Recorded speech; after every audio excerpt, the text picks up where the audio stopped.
ಎಲ್ಲರಿಗೂ welcome back to my channel. ಹೇಗಿದ್ದೀರಾ ಎಲ್ಲರೂ? ಐ ಹೋಪ್ ಎಲ್ಲರೂ ಚೆನ್ನಾಗಿದ್ದೀರಾ ಅಂತ ಅನ್ಕೊಂತೀನಿ. ನಾನು ಕೂಡ ಚೆನ್ನಾಗಿದ್ದೀನಿ ಅಂತ ಹೇಳ್ತಾ ಬನ್ನಿ ಇವತ್ತಿನ ಲಾಗ್ನ ಶುರು ಮಾಡೋಣ. ಇವತ್ತಿನ ಲಾಗಲ್ಲಿ ನಾನು ಫುಲ್ ವೆಜಿಟೇರಿಯನ್ ಡಿಶಸ್ನ ಪ್ರಿಪೇರ್ ಮಾಡ್ತಾ ಇದ್ದೀನಿ ಫಾರ್ ಡಿನ್ನರ್. ರಾತ್ರಿ ಊಟಕ್ಕೆ ರುಚಿಯಾದ ನಾನು ಇವತ್ತು ಮಾಡ್ತಾ ಇದ್ದೀನಿ ಚಪಾತಿ ಮತ್ತು ಕಾಜು ಮಶ್ರೂಮ್ ಕರಿ ಮತ್ತು ಮಶ್ರೂಮ್ ಕಬಾಬ್ನ ಮಾಡ್ತಾ ಇದ್ದೀನಿ. ಮೊದಲು ಫಸ್ಟು ಮಶ್ರೂಮ್ ಕರಿನ ಮಾಡೋಣ, ಆಮೇಲೆ ಮಶ್ರೂಮ್ ಕಬಾಬ್ನ ಮಾಡೋಣ. ಚಪಾತಿ ಹಿಟ್ಟನ್ನ ಕಳಿಸಿಟ್ಟಿದ್ದಾರೆ ಅಮ್ಮ. ನಾನಿವತ್ತು ಲೇಯರ್ ಚಪಾತಿನ ನಾವು ಯಾವ ಥರ ಮಾಡ್ತೀವಿ ಅಂತ ತೋರಿಸ್ತೀನಿ. ಆಮೇಲೆ ಮಶ್ರೂಮ್ ಕಬಾಬ್ನ ಮಾಡೋಣ. ಬನ್ನಿ ಇವತ್ತಿನ ಲಾಗ್ನ ಶುರು ಮಾಡೋಣ. ಮಶ್ರೂಮ್ ಕರಿಗೆ ನಾನಿಲ್ಲಿ ಶುಂಠಿನ ತಗೊಂಡಿದ್ದೀನಿ, ಮತ್ತು ಟೊಮ್ಯಾಟೊ ಒಂದೆರಡು ಟೊಮ್ಯಾಟೊನ ಕಟ್ ಮಾಡಿಟ್ಕೊಂಡಿದ್ದೀನಿ, ಮತ್ತು ಪುದೀನ ಮತ್ತು ಸ್ಪೈಸಸ್ ಕಾರ್ಡಮಮ್, ಲವಂಗ, ಚಕ್ಕೆ, ಅನಾನಸ್ ಮೊಗ್ಗು, ಸೋಂಪು ಮತ್ತು ಕಾಜು. ಮಶ್ರೂಮ್ ಗ್ರೇವಿ ಮಾಡ್ತಿರೋದ್ರಿಂದ ಅಫ್ಕೋರ್ಸ್ ನಾವಿಲ್ಲಿ ಗೋಡಂಬಿನ ಯೂಸ್ ಮಾಡಬೇಕಾಗತ್ತೆ, ಮತ್ತು ಬೆಳ್ಳುಳ್ಳಿ ಮತ್ತು ಶುಂಠಿ, ಆಮೇಲೆ ಖಾರದ ಪುಡಿ, ಗರಂ ಮಸಾಲ, ಧನಿಯಾ ಪುಡಿನ ತಗೊಳ್ಬೇಕು, ಮತ್ತು ರುಚಿಗೆ ತಕ್ಕಷ್ಟು ಉಪ್ಪು. ಮತ್ತು ಇಲ್ಲಿ ಮಶ್ರೂಮ್ನ ಅರಿಶಿನ ನೀರಲ್ಲಿ ಹಾಕಿ ನೆನೆಸಿದ್ದೀವಿ. ಸಣ್ಣ ಸಣ್ಣ ಹುಳಗಳು ಅಕಸ್ಮಾತ್ ಏನಾದ್ರು ಇನ್ಫೆಕ್ಷನ್ ಇದ್ದರೆ ಕಮ್ಮಿ ಆಗಲಿ ಹೋಗಲಿ ಅಂತ.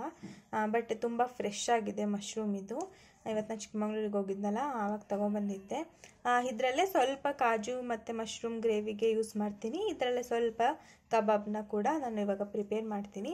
ಇವಾಗ ಒಂದು ಮಸಾಲಾನ ಪ್ರಿಪೇರ್ ಮಾಡ್ಕೋಬೇಕಾಗತ್ತೆ ಗ್ರೇವಿಗೆ. ಬನ್ನಿ ಯಾವ ಮಸಾಲಕ್ಕೆ ಏನೇನು ಹಾಕೋದು ಅಂತ ತೋರಿಸ್ತೀನಿ. ಒಂದು ಮಿಕ್ಸಿ ಗ್ರೈಂಡರಿಗೆ ದೊಡ್ಡದಾಗಿ ಹೆಚ್ಚಿರುವಂತಹ ಟೊಮ್ಯಾಟೊನ ಹಾಕ್ತಾಯಿದ್ದೀನಿ. ಒಂದು 3 ಪೀಸು ದೊಡ್ಡ ಪೀಸು ಶುಂಠಿನ ಹಾಕ್ತಾಯಿದ್ದೀನಿ, ಮತ್ತು ಒಂದು 8-10 ಎಸಳು ಬೆಳ್ಳುಳ್ಳಿನ ಹಾಕ್ತಾಯಿದ್ದೀನಿ, ಮತ್ತು ಸ್ವಲ್ಪ ಪುದೀನನ ಹಾಕ್ತಾಯಿದ್ದೀನಿ, ಮತ್ತು ಲವಂಗ, ಚಕ್ಕೆ, ಅನಾನಸ್ ಮೊಗ್ಗು, ಏಲಕ್ಕಿನ ಹಾಕ್ತಾಯಿದ್ದೀನಿ, ಮತ್ತು ಸ್ವಲ್ಪ ಸೋಂಪು ಕೂಡ ಹಾಕ್ತಾಯಿದ್ದೀನಿ.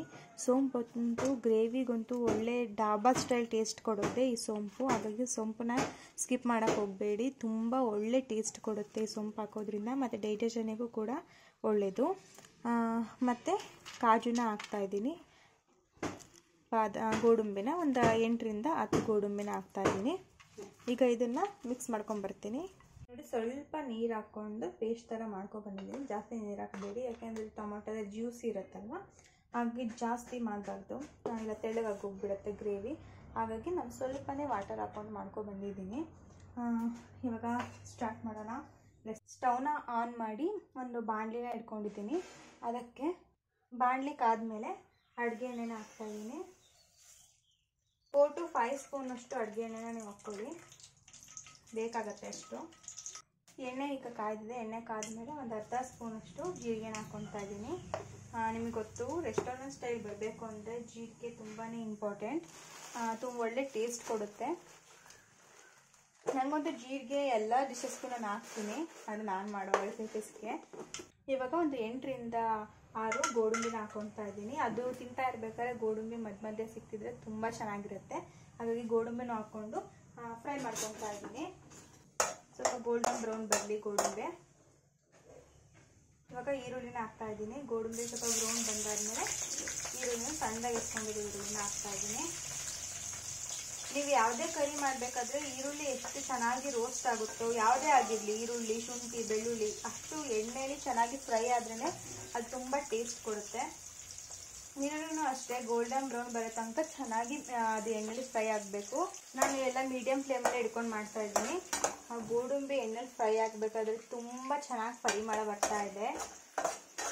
ಏನು ಗೊತ್ತಾ, ಅಡುಗೆ ಮಾಡಬೇಕಾದ್ರೆ ವಾಸನೆ ಬರ್ತಾ ಇದೆ ಅಂತ ಹೇಳ್ಬಾರ್ದಂತೆ, ಸ್ಮೆಲ್ ಬರ್ತಾ ಇದೆ ಅಂತ ಹೇಳ್ಬಾರ್ದಂತೆ, ಪರಿಮಳ ಬರ್ತಾ ಇದೆ ಅಂತ ಹೇಳ್ಬೇಕಂತ. ಇದನ್ನು ನನಗೆ ಪ್ರೇಮಮ್ಮ ಹೇಳ್ಕೊಟ್ಟಿದ್ರು. ಇದನ್ನು ಅದು ಅಡುಗೆ ಆಗಿರೋದ್ರಿಂದ, ಅದು ತಿನ್ನೋ ಪದಾರ್ಥ ಆಗಿರೋದ್ರಿಂದ ಅದಕ್ಕೆ ಸ್ಮೆಲ್, ವಾಸನೆ ಅಂದರೆ ಸೂಟ್ ಆಗಲ್ವಂತೆ ಆ ಪದ. ಅದಕ್ಕೆ ಪರಿಮಳ ಅಂತ ಅಂದರೆ ಅದರದ್ದೇ ಆದ ಒಂದು ತೂಕ ಬರುತ್ತಂತೆ ಅಡುಗೆಗೆ, ನಾವು ಮಾಡೋ ಅಡುಗೆಗೆ ಹಾಗಂತ ಅಂತಾರೆ. ನಾವೇನಾದ್ರೂ ವಾಸನೆ ಬರ್ತಾ ಇದೆ ಚೆನ್ನಾಗಿ ಅಂದರೆ ಹಂಗೆಲ್ಲ ಅನ್ಬಾರ್ದು, ಅದು ಕೆಟ್ಟ ವಾಸನೆಗೆ ಮಾತ್ರ ವಾಸನೆ ಅನ್ಬೇಕು. ಅಡುಗೆ ಅನ್ನೋದು ಒಂದು ಒಳ್ಳೆ ಸ್ಪೀಷಿಯಸ್ ಅವರಿಗೆ. ನಮ್ಮ ಏನೇ ಆಗಲಿ ಅಡುಗೆ ಮಾಡಿರ್ತಾ ನನಗೆ ಹೊಟ್ಟೆ ತುಂಬೋದು, ಅದ್ರ ಮೇಲೆ ನಾವು ಬದುಕ್ತಾ ಇರೋದಲ್ವ. ಹಾಗಾಗಿ ಅದಕ್ಕೆ ವಾಸನೆ ಅಂತ ಎಲ್ಲ ಅನ್ಬಾರ್ದಂತೆ, ಪರಿಮಳ ಬರ್ತಾ ಇದೆ ಅಂತ ಹೇಳ್ಬೇಕಂತೆ. ಅದು ಈಗ ಮಾಡ್ಕೊಂಡಿರೋಂಥ ಪೇಸ್ಟ್ನ ಬಾಣಲೆಗೆ ಹಾಕ್ತಾ ಇದ್ದೀನಿ. ಮಸಾಲನೂ ಕೂಡ ಅಷ್ಟೇ ತುಂಬ ಚೆನ್ನಾಗಿ ಪರಿಮಳ ಬರ್ತಾ ಇದೆ. ಮೊದಲೆಲ್ಲ ನಂಗೆ ಮಶ್ರೂಮೇ ತಿಂದಿಲ್ಲ. ನಾನು ಯಾವಾಗ 10th ಸ್ಟ್ಯಾಂಡರ್ಡಿಂದ ನಾನು ಮಶ್ರೂಮ್ ತಿನ್ನೋಕ್ಕೆ ಸ್ಟಾರ್ಟ್ ಮಾಡಿದ್ದು. ಅದು ನಾನು ತಿಂತಾನೆ ಇರಲಿಲ್ಲ, ನಂಗೆ ಇಷ್ಟನೇ ಆಗ್ತಾ ಇರಲಿಲ್ಲ. ಹಳ್ಳಿ ಕಡೆ ಎಲ್ಲ ಏನು ಅಂಗಡಿಲೇನು ಹೋಗಿ ತರಬೇಕು ಅಂತ ಇರಲ್ಲ. ನಮ್ಮ ಹೊಲದಲ್ಲೇ ಮೊದಲನೇ ಮಳೆನ ಬರುತ್ತಲ್ಲ ಆವಾಗ ಬೆಳೆಯುತ್ತೆ ಮಶ್ರೂಮು. ಹಣ್ಣು ಅಂತಾರೆ, ಮಶ್ರೂಮ್ ಅಂತಾರೆ, ಅದು ಬರುತ್ತೆ. ಆವಾಗ ನಾವು ತೋಟದಿಂದಾನೆ ಹೊಲದಿಂದಾನೆ ಡೈರೆಕ್ಟಾಗಿ ಮಾಡ್ಕೊಂಡು ತಿನ್ಬೋದು. ಬಟ್ ನಂಗೆ ಅವಾಗ ಇಷ್ಟನೇ ಆಗ್ತಾ ಇರಲಿಲ್ಲ. ಒಂದ್ಸತಿ ಹುಬ್ಳಿಲೇ ನನಗೆ ಅಮ್ಮ ಮಾಡಿಕೊಟ್ಟಿದ್ರು.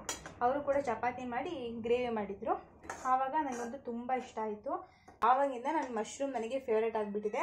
ಅಕಸ್ಮಾತ್ ಯಾವುದಾದ್ರು ಹೋಟೆಲಲ್ಲಿ ವೆಜ್ ಆಪ್ಷನ್ ಕೊಟ್ಟರೆ ನಾನು ಮಶ್ರೂಮೇ ನಾನು ಜಾಸ್ತಿ ಪ್ರಿಫರ್ ಮಾಡ್ತೀನಿ. ಮಶ್ರೂಮ್ ಪನ್ನೀರೆಲ್ಲ. ಇವಾಗ ಮಸಾಲಾನ ಹಾಕಿ ಅದನ್ನು ಎಣ್ಣೆ ಎಲ್ಲ ಬಿಟ್ಕೊಂಡ್ಲಿ ಚೆನ್ನಾಗಿ. ಅಲ್ಲಿ ತನಕ ಒಂಚೂರು ಮೀಡಿಯಮ್ ಫ್ಲೇಮಲ್ಲಿ ಇಟ್ಕೊಂಡು ಫ್ರೈ ಮಾಡ್ತೀನಿ. ಇವಾಗಲೇ ಕನ್ಸಿಸ್ಟೆನ್ಸಿನ ಅಡ್ಜಸ್ಟ್ ಮಾಡ್ಕೊತಾ ಇದ್ದೀನಿ. ನನಗೆ ಇವಾಗ ಮುದ್ದೆ ಊಟ ಮಾಡೋಕ್ಕೂ ಚಪಾತಿಗೂ ಬೇಕು. ಹಾಗಾಗಿ ಸ್ವಲ್ಪ ಮೀಡಿಯಮ್ ಕನ್ಸಿಸ್ಟೆನ್ಸಿ ಇದ್ದರೆ ಚೆನ್ನಾಗುತ್ತೆ. ಮುದ್ದೆಗೆ ಒಂದು ಸ್ವಲ್ಪ ತೆಳ್ಳಗಿದ್ರೆ ನಡೆಯುತ್ತೆ, ಬಟ್ ಚಪಾತಿಗೆ ಸ್ವಲ್ಪ ಮೀಡಿಯಮ್ ಇರೋದ್ರಿಂದ ನಾನು ಜಾಸ್ತಿ ಮಾಡ್ಕೊತಾ ಇಲ್ಲ. ಕನ್ಸಿಸ್ಟೆನ್ಸಿನ ಮೀಡಿಯಮ್ ಆಗಿ ಅಡ್ಜಸ್ಟ್ ಮಾಡ್ಕೊತಾ ಇದ್ದೀನಿ. ನೋಡಿ ಚೆನ್ನಾಗಿ ಎಣ್ಣೆ ಎಲ್ಲ ಬಿಟ್ಕೊತಾ ಇದೆ. ನೀವು ನೋಡ್ಬೋದು ಸೈಡಲ್ಲೆಲ್ಲ ಚೆನ್ನಾಗಿ ಕುದಿ ಬರ್ತಾ ಇದೆ, ಮತ್ತು ಎಣ್ಣೆನೂ ಕೂಡ ಬಿಟ್ಕೊತಾ ಇದೆ. ಗ್ರೇವಿ ಮಾಡಬೇಕಾದ್ರೆ ಎಣ್ಣೆ ಬಿಟ್ಕೊಂಡ್ರೆ ಅದು ತುಂಬ ಟೇಸ್ಟಿಯಾಗಿ ಬರುತ್ತೆ ಅಂತ ನನ್ನ ಅಭಿಪ್ರಾಯ. ಇಲ್ಲಾಂದರೆ ಸಪ್ಪೆ ಸಪ್ಪೆ ಸಪ್ಪೆ ಥರ ಆಗಿಬಿಡುತ್ತೆ. ಓಕೆ, ಇವಾಗ ಚೆನ್ನಾಗಿ ಕುದೀತಾ ಇದೆ. ಇವಾಗ ಮಸಾಲಾಸ್ನೆಲ್ಲ ಹಾಕ್ಬಿಡೋಣ. ಇವಾಗ ಒಂದು ಸ್ಪೂನಷ್ಟು ಅಚ್ಕಾರದ ಪುಡಿನ ಹಾಕ್ಕೊತಾ ಇದ್ದೀನಿ. ನೀವು ಇದಕ್ಕೆ ಒಂದು ಅರ್ಧ ಸ್ಪೂನಷ್ಟು ಕಾಶ್ಮೀರಿ ಪೌಡರ್ ಬರುತ್ತಲ್ಲ, ಅದು ಹಾಕಿದ್ರೆ ಚೆನ್ನಾಗಿರುತ್ತೆ, ಟೇಸ್ಟ್ ಚೆನ್ನಾಗಿರುತ್ತೆ. ಆಮೇಲೆ 3/4 ಸ್ಪೂನಷ್ಟು ಧನಿಯಾ ಪುಡಿನ ಹಾಕ್ಕೊತಾ ಇದ್ದೀನಿ. ಕೊತ್ತಂಬರಿ ಪುಡಿನೋ ಧನಿಯಾ ಪುಡಿನೋ ಅದನ್ನು ಹಾಕ್ಕೊತಾ ಇದ್ದೀನಿ.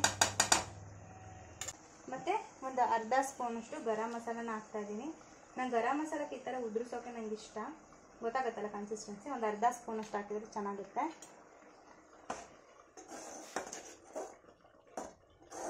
ಮತ್ತು ರುಚಿಗೆ ತಕ್ಕಷ್ಟು ಉಪ್ಪನ್ನ ಹಾಕ್ಕೊತಾ ಇದ್ದೀನಿ. ಇವಾಗ ಅರಿಶಿಣದಲ್ಲಿ ನೀರಲ್ಲಿ ಕಳಿಸಿಟ್ಟಿದ್ವಲ್ಲ ಆ ಮಶ್ರೂಮ್ಸ್ನ ಇವಾಗ ಹಾಕ್ಕೊತಾ ಇದ್ದೀನಿ. ಚೆನ್ನಾಗಿ ಕುದೀತಾ ಇರಬೇಕಾದ್ರೆ ಈಗ ಇದನ್ನು ಹಾಕ್ಕೊತಾ ಇದ್ದೀನಿ. ಓಕೆ, ಹಾಕ್ಕೊಂಡಿದ್ದೀನಿ. ಈಗ ಚೆನ್ನಾಗಿ ಮಿಕ್ಸ್ ಮಾಡ್ತಾ ಇದ್ದೀನಿ. ಮೀಡಿಯಮ್ ಫ್ಲೇಮಲ್ಲಿ ಒಂದು 2 to 5 ಮಿನಿಟ್ಸ್ ಚೆನ್ನಾಗಿ ಕುಕ್ ಆಗಿಬಿಡ್ತೀನಿ. ನೋಡಿ, ಮಶ್ರೂಮು ಚೆನ್ನಾಗಿ ಕುಕ್ ಆಗ್ತಾ ಇದೆ. ಇವಾಗಿನೂ ಹಾಕಿ ಮಿಕ್ಸ್ ಮಾಡಿದ್ದೀನಿ ಅಷ್ಟೇ. ನೋಡಿ, ಇವಾಗ ಎಷ್ಟು ಜಾಸ್ತಿ ಕಾಣ್ತಾ ಇದೆ. ಇನ್ನೊಂದು 2 ಮಿನಿಟ್ಸ್ 3 ಮಿನಿಟ್ಸ್ ಅದು ಕುಕ್ ಆಗಲಿ. ಎಷ್ಟು ಕಮ್ಮಿ ಆಗುತ್ತೆ ಅಂತ ತೋರಿಸ್ತೀನಿ ನಿಮಗೆ. ಪರಿಮಳ ಅಂತೂ ಸೂಪರಾಗಿ ಬರ್ತಾ ಇದೆ. ಅಶ್ವಿನ್ ಇರಬೇಕಾಗಿತ್ತು ಇವತ್ತು. ಅಶ್ವಿನ್ ಊರಿಗೆ ಹೋಗಿದ್ದಾನೆ, ಎಕ್ಸಾಮ್ ಮುಗಿತಲ್ಲ, ಹಾಗಾಗಲೇ ಒಂದು ಕೇಳೋಣ. ಆಯಿತಾ ನಂಗೊಂದು ಪೀಸ್ ಕೊಡು ಅಂತ. ಒಂದು 3 to 5 ಮಿನಿಟ್ಸ್ ಕುಕ್ ಆಗಿಬಿಡ್ತೀನಿ. ಓಕೆ, ಚೆನ್ನಾಗಿ ಮಶ್ರೂಮ್ ಬೆಂದಿದೆ. ನೋಡಿ, ನೀವು ಫಸ್ಟ್ ವೀಡಿಯೋದಲ್ಲಿ ನೋಡಿದ್ದು ಇವಾಗ ಎಷ್ಟು ಕಮ್ಮಿ ಆಗಿದೆ. ಮತ್ತು ಕನ್ಸಿಸ್ಟೆನ್ಸಿನೂ ಸ್ವಲ್ಪ ಗಟ್ಟಿಯಾಗಿದೆ. ನನಗಂತೂ ಕರೆಕ್ಟಾಗಿ ಬಂದಿದೆ. ಇವಾಗ ನಿಮ್ಮ ಕನ್ಸಿಸ್ಟೆನ್ಸಿಗೆ ತಕ್ಕನಾಗಿ ನೀವು ಕೂಡ ಮಾಡ್ಕೋಬೋದು. ಓಕೆ, ಮಶ್ರೂಮ್ ಗ್ರೇವಿ ಇವಾಗ ರೆಡಿಯಾಗಿದೆ. ಸ್ಟವ್ನ ಆಫ್ ಮಾಡ್ತೀನಿ. ಚೆನ್ನಾಗಿ ಬೆಂದಿದೆ ಕೂಡ. ಸ್ವಲ್ಪ ಚೀವಿ ಇದ್ರೇ ಮಶ್ರೂಮ್ನ ತಿನ್ನೋಕ್ಕೆ ತುಂಬ ಚೆನ್ನಾಗುತ್ತೆ. ಹಾಗಾಗಿ ನಾನು ಇವಾಗಲೇ ಆಫ್ ಮಾಡ್ಕೊತಾ ಇದ್ದೀನಿ. ಮಶ್ರೂಮ್ ಗ್ರೇವಿ ಮಾಡಾಯಿತು. ಸ್ವಲ್ಪ ಕರೆಂಟ್ ಬರಲಿ. ಆಮೇಲೆ ಚಪಾತಿ ಮಾಡಿಕೊಂಡು ಕಬಾಬ್ ಮಾಡ್ಕೊಳ್ಳೋಣ.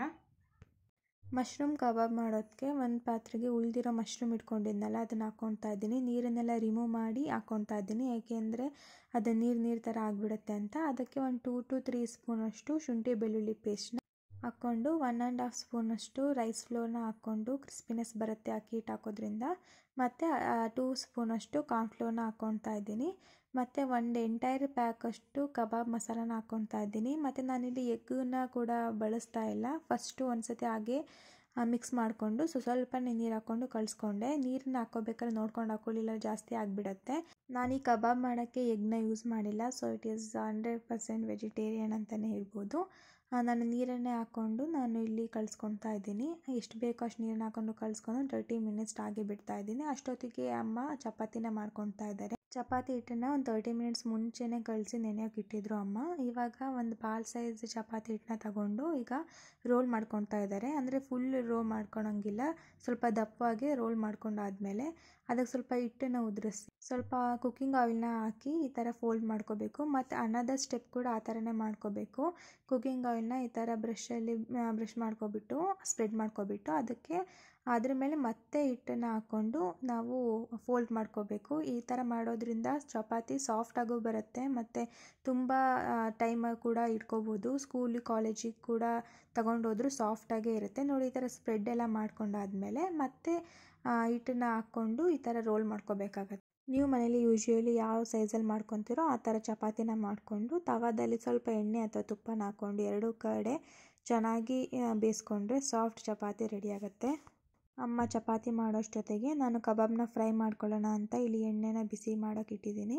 ಎಣ್ಣೆ ತುಂಬ ಬಿಸಿ ಆದಮೇಲೆ ಅಲ್ವಾ ಏನಾದರೂ ಫ್ರೈ ಮಾಡೋಕ್ಕೆ ಸಾಧ್ಯ. ಇವಾಗ ಎಣ್ಣೆನೂ ಬಿಸಿ ಆಗಿದೆ. ಈಗ ಒಂದೊಂದೇ ಕಬಾಬ್ನ ಎಣ್ಣೆ ಒಳಗೆ ಹಾಕ್ತಾಯಿದ್ದೀನಿ. ನಾನು ಕೈಯಲ್ಲಿ ಯೂಶ್ವಲಿ ಹಾಕಲ್ಲ, ನನಗೆ ಭಯ ಆಗುತ್ತೆ. ಹಾಗಾಗಿ ಸ್ಪೂನ್ನೇ ಯೂಸ್ ಮಾಡಿ ನಾನು ಕಬಾಬ್ನ ಬಾಣಲಿಗೆ ಹಾಕ್ಕೊಂಡು ಎರಡೂ ಕಡೆ ಚೆನ್ನಾಗಿ ಮೀಡಿಯಮ್ ಫ್ಲೇಮಲ್ಲಿ ಇಟ್ಕೊಂಡು ಚೆನ್ನಾಗಿ ಫ್ರೈ ಮಾಡ್ಕೊತಾ ಇದ್ದೀನಿ. 2 to 3 ಮಿನಿಟ್ಸ್ ಫ್ರೈ ಆದಮೇಲೆ ಮಶ್ರೂಮ್ ಕಬಾಬು ಕೂಡ ರೆಡಿ. ಬಿಸಿ ಬಿಸಿ ಚಪಾತಿ ಮಶ್ರೂಮ್ ಕರಿ ಜೊತೆ ಅಂತೂ ತುಂಬ ಚೆನ್ನಾಗಿತ್ತು. ನೀವು ನೋಡ್ಬೋದು ಚಪಾತಿ ಎಷ್ಟು ಸಾಫ್ಟಾಗಿ ಬಂದಿದೆ ಅಂತ. ತಿನ್ನೋಕೆ ಮಾತ್ರ ತುಂಬ ಚೆನ್ನಾಗಿರುತ್ತೆ. ಇದು ಆಗಿತ್ತು ನಮ್ಮ ಇವತ್ತಿನ ಡಿನ್ನರ್. ನೋಡಿದ್ರಲ್ಲ ಮಶ್ರೂಮಿಂದ ಯಾವ ಥರ ರೆಸಿಪೀಸ್ನ ಮಾಡ್ಕೋಬೋದು ಅಂತ. ತುಂಬ ಈಸಿ ಮತ್ತು ಟೇಸ್ಟಿ ಡಿನ್ನರ್ನ ನಾವು ಎಂಜಾಯ್ ಮಾಡಿದ್ವಿ. ಅಮ್ಮ, ಅಜ್ಜಿ, ಪಪ್ಪಂಗೆ ಎಲ್ಲರೂ ಕೂಡ ಇಷ್ಟಪಟ್ಟು ತಿಂದರು. ಕಬಾಬ್ ತಿನ್ನೋಕ್ಕೆ ನಮ್ಮ ತಮ್ಮ ಇರಬೇಕಾಗಿತ್ತು, ಅವನ್ನ ಮಿಸ್ ಮಾಡಿಕೊಂಡೆ. ಅವನಿದ್ದರೆ ಇನ್ನೂ ತುಂಬ ಇಷ್ಟಪಡೋನು. ಓಕೆ, ಈ ರೆಸಿಪೀಸ್ ನಿಮಗೆ ಇಷ್ಟ ಆಗಿದೆ ಅಂತ ಅಂದ್ಕೊತೀನಿ. ಇಷ್ಟವಾಗಿದ್ದರೆ ಲೈಕ್, ಶೇರ್ ಆ್ಯಂಡ್ ಕಮೆಂಟ್ ಮತ್ತು ನನ್ನ ಚಾನಲ್ನ ಸಬ್ಸ್ಕ್ರೈಬ್ ಮಾಡ್ಕೊಳ್ಳೋದನ್ನ ಮರಿಬೇಡಿ ಅಂತ ಹೇಳ್ತಾ ಮುಂದಿನ ವೀಡಿಯೋ ಜೊತೆ ನಿಮಗೆ ಸಿಗ್ತೀನಿ. ಅಲ್ಲಿ ತನಕ ಎಲ್ಲ ಖುಷಿಯಾಗಿರಿ. Have a nice day. Bye.